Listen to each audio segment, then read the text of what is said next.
In this video, we're going to look at some simple strategies that you can use to do some circuit analysis and calculate the different properties that exist within a given circuit.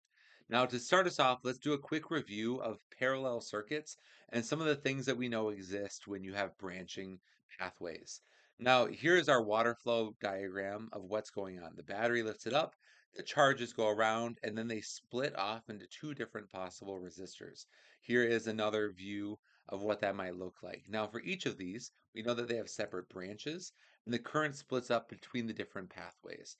Now, we can look and say, well, here is where it splits, here's where it splits, here's where it splits, and comes back together, and that shows up on both of them. We're going to call these junctions. A junction is when one wire splits up into two, or two wires merge into another, or you could have multiple wires, not just the one and two. Now, Kirchhoff was a scientist that did a lot of investigating of these different circuit properties. And Kirchhoff's first law states that the total current coming into a junction must equal the total current leaving that junction. Now, this is something that is pretty conceptually easy to accept. It's what you naturally assume is probably going to happen. So 5 amps flowing into this junction, this little dot, 3 amps flowing out. My in is larger than my out, which means I need more current flowing out, exactly 2 amps. So now I have 5 amps flowing in, and then 3 plus 2, 5 amps flowing out. This one on the right, I've got 5 amps flowing in, 9 amps flowing out of that junction. My out is bigger than the in, so I need more current flowing in. In this case, I'm going to have 4 amps, so 5 plus 4 flowing in equals the 9 amps flowing out. Now we can see this in some simple circuit diagrams. Up here I have a simple series circuit. In my series circuit, let's say I have 2 amps flowing out of the battery. There is no junction. The junction never exists, so that 2 amps never gets a chance to split up. It's 2 amps all the way around. It's flowing in one pathway. Every resistor receives that same 2 amps. In a parallel circuit, let's say that R2 has 4 amps and R1 has 2 amps. We can work backward to figure out how much current is coming out of the battery. It has to add up. So I need 6 amps total. 6 amps splits up into a 4 and a 2. Now, these ideas show up in the IB Physics data booklet. Here under the series and parallel, I for series is equal to I1 is equal to I2. That current is the same all the way through. Versus parallel, I is equal to I1 plus I2. They have to add up as you're going from different branches. Now we can use this in kind of a puzzle formation to try to figure out missing currents all the way down this string of different wires. So 2 amps flowing in, 1 amp flowing out means I must have 1 amp flowing out to add up to that other amp. Now I've got 1 amp and 6 amps both flowing in. That combines to give me 7 amps flowing out.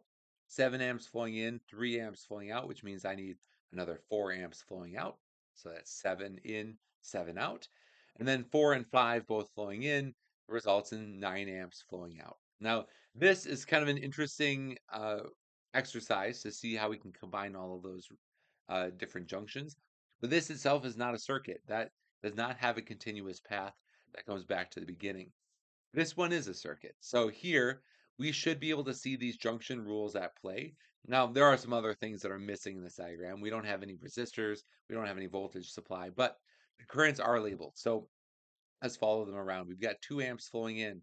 Hits this junction to give us 0.3 amps. Hits another junction, which is 0.2, and then what must be 0.1. So 0.3 in, 0.3 out. Here I've got 2 amps flowing into this junction here. That splits up into 0.3, 0.6, and whatever's left. 2 minus 0.3 minus 0.6 is 1.1. And then if you add up all of these, 0.1, 0.2, 1.1, and 0.6, they can combine back together to give you I3 is 2.0. Now, another way to do that is if it is on the same wire as something else we know the circuit for or the current for, that current is going to be the same. So here this I3 doesn't have any junctions between it and our known 2.0 amps of current down here at the bottom. So it must also be 2 amps.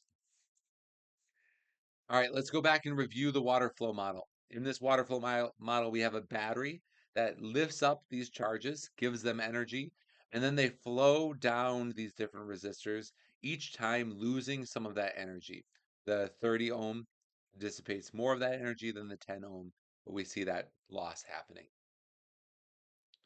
So there's our battery. We call this a potential difference. So the potential difference in this flow model is how much does the height effectively change?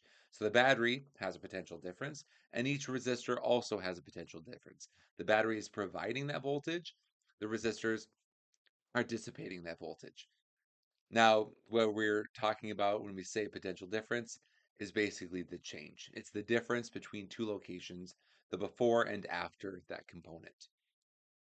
The way we see this in actual circuits is we measure that potential difference by taking the two wires on a voltmeter and putting them on either side of that component to measure basically in our water flow the height before and the height after and how that compares.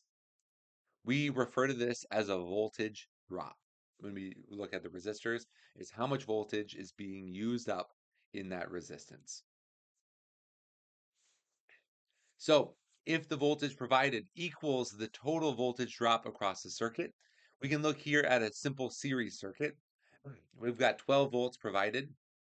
And then if each of these resistors each uses a certain amount of that, let's say it's evenly distributed, we could imagine that for this series circuit, V is equal to V1 plus V2 plus V3 and so on. Let's say that we have 4 volts, 4 volts, and 4 volts. That's 12 volts. So each resistor is using a third of that overall resistance and combining. It does not have to be that way. That's what it would be if every resistor was the same resistance. But we could also have it be, um, in this case, 6, 5, and 1. That adds up to 12 as well. So no matter what it is, each resistor in that series is then going to add up to the overall or overall voltage that was provided. For a parallel circuit, it's a little different. So if you go back to that water flow, it kind of makes sense that they could be different because each one drops a certain amount and then they add up together to the total. But in a parallel circuit, it splits before any resistor has really applied. So then that total height that the battery gave it gets dropped on each resistor. My voltage drop is the same, and it's the same as the battery. So we describe that as V is equal to V1 is equal to V2. If I started with 12 volts, R1 dissipates 12 volts, R2 dissipates 12 volts. An electron going through only experiences one of those two resistors, so that resistor gets it all. It gets all 12 volts um, of voltage potential difference that was applied. Okay, we can put all this together. The Ohm's law is our relationship between R, V, and I. And then these different relationships for series and parallel circuits will help us out in piecing together all of the different parts. So there are some patterns that we just saw. For a series circuit, the voltage is divided between the components, but the current is the same for all the components. So the voltage splits up, but the current is one single pathway. For a parallel circuit, the voltage is the same for each branch, but the current splits at each junction. That is what the data booklet is saying in that table. We have seen this in the FET simulation. The FET simulation shows all of these same things happening. In this simple series circuit, the voltage measured across R1, R2, and R3, 4 plus 6 plus 10, that adds up to 20.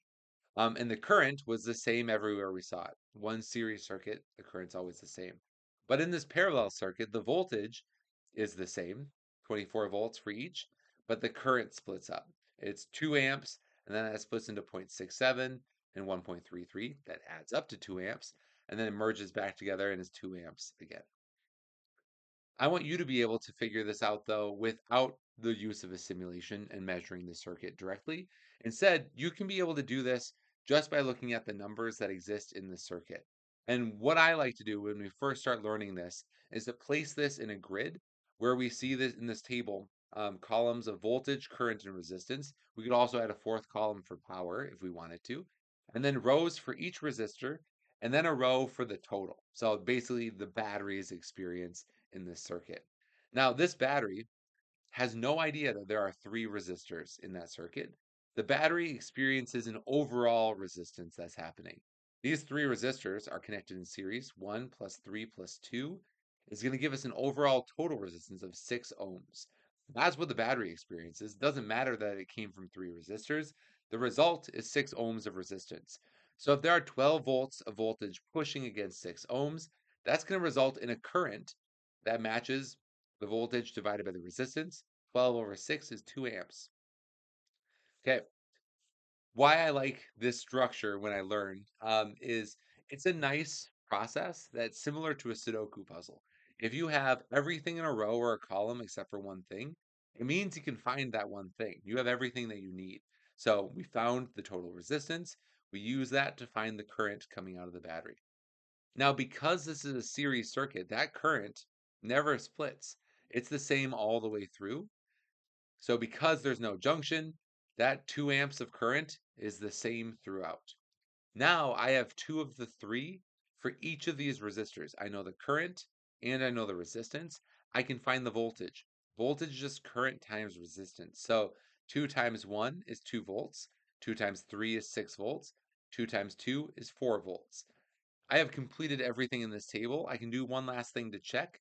I know that the voltage provided has to be used up by all the resistors before it makes it back. There's 12 volts provided. 2 plus 6 plus 4, that adds up to 12. So the voltage provided equals the voltage that's dissipated in that circuit. So this is how you go about solving for a series circuit, just series. Now, we could also do a similar process to calculate for a parallel circuit. So these are two resistors in parallel, a 6 and a 3 ohm resistor. We can do the same thing. This battery has no idea the complexity that's above it. It just experiences a certain amount of resistance to its push. That total resistance in this case is connected in parallel. 6 to the minus 1 plus 3 to the minus 1, all of that to the minus 1 is 2 ohms. My total resistance is 2 ohms. So 12 volts is pushing against a total of 2 ohms, which means I, voltage over resistance, is 12 over 2 or 6 amps. Now, last time we said the amps were the same all the way through. Here, that is not necessarily going to be the case. We know that for each of these branches, the resist or the total voltage is going to be the same. So here, R1 is going to receive 12 volts. R2 is also going to receive 12 volts. We say that the voltage is the same for each branch. Now I've got voltage and resistance. I can solve for the current. It's just voltage over R. 12 divided by 6 is 2. 12 divided by 3 is 4. So that means I've got these new currents where 6 amps flowing out of the battery, 2 amps through R1, and 4 amps through R2. That checks out. My junction rule says that the current coming in equals the current flowing out. It doesn't necessarily split even because these resistances are resisting the flow in different amounts, causing a different rate of flow, but it still adds up to what it was to begin with. Then they'll combine and it'll be 6 amps coming back to the battery. Now, there are more complex rules. These are the basic rules that will govern everything that we see. But if we start seeing circuits that have both series and parallel in there, we have to do some slightly different ways of configuring that. You will see these rules always apply though. So 12 volts, as it's going around, this 3 ohm resistor, the volt or R1, uses 7.2 volts, which means there's 4.8 volts remaining. Each part of this branch will receive that 4.8 volts. That parallel, the voltage is equal. Our current, we can also follow that. The 2.4 is going to split off into 1.6 and 0.8. And then same thing for circuit 4. You can see how these rules apply in all of those numbers.